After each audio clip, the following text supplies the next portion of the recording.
বর্ণাঢ্য আয়োজনে ব্যাপক দর্শক সমাগমের মধ্য দিয়ে নিকলী উপজেলার দামপাড়া ইউনিয়নের ইসলামপুর জুনিয়র ফুটবল একাদশের উদ্যোগে ফুটবল টুর্নামেন্ট 25-এর ফাইনাল খেলা অনুষ্ঠিত হয়েছে।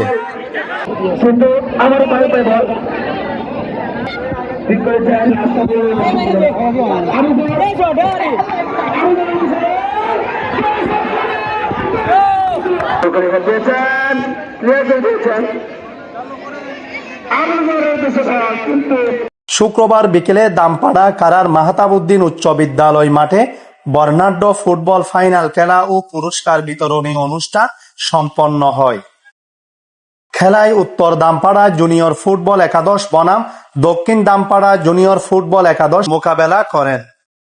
60 মিনিটের হাড্ডাহাড্ডি লড়াইয়ে প্রথম দিকেই উত্তর দামপাড়া 2-1 গোল দিয়ে দক্ষিণ দামপাড়া জুনিয়র ফুটবল একাদশ দলকে পরাজিত করে উত্তর দামপাড়া জুনিয়র ফুটবল একাদশ চ্যাম্পিয়ন গৌরব অর্জন করে।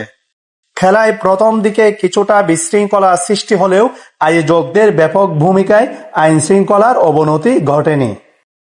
বিজয়ী দলকে প্রথম পুরস্কার হিসেবে দেয়া হয়েছে একটি 24 ইঞ্চি LED টিভি ও পরাজিত দলকে দ্বিতীয় পুরস্কার হিসেবে দেয়া হয়েছে একটি রাইস কুকার।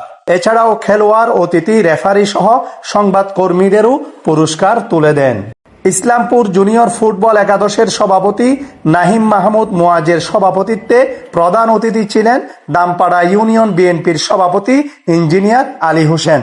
বিশেষ অতিথি ছিলেন দামপাড়া ইউপি চেয়ারম্যান আলহাজ মোহাম্মদ আনোয়ার হোসেন, সাবেক ইউপি চেয়ারম্যান মানিক সওদাগর, দামপাড়া ইউনিয়ন বিএনপির সহসভাপতি ইব্রাহিম পাবলু, বিএনপি নেতা সুমন মাহমুদ, উপজেলা শ্রমিক দলের সাংগঠনিক সম্পাদক ও দামপাড়া ইউনিয়ন বিএনপির প্রচার সম্পাদক মোহাম্মদ হাতেম আলী, বীর মুক্তিযোদ্ধা মোহাম্মদ জহিরুদ্দিন, মোহাম্মদ গোলাপ মিয়া, মোহাম্মদ মুজিবুর রহমান, আব্দুল হামিদ, মোহাম্মদ মাহতাবউদ্দিন ও আনোয়ার সাদত। পরে চ্যাম্পিয়ন গৌরব অর্জন করে পুরস্কার নিয়ে মাঠে হাজারো দর্শকদের সাথে উৎসবমুখর পরিবেশ সৃষ্টি করেন।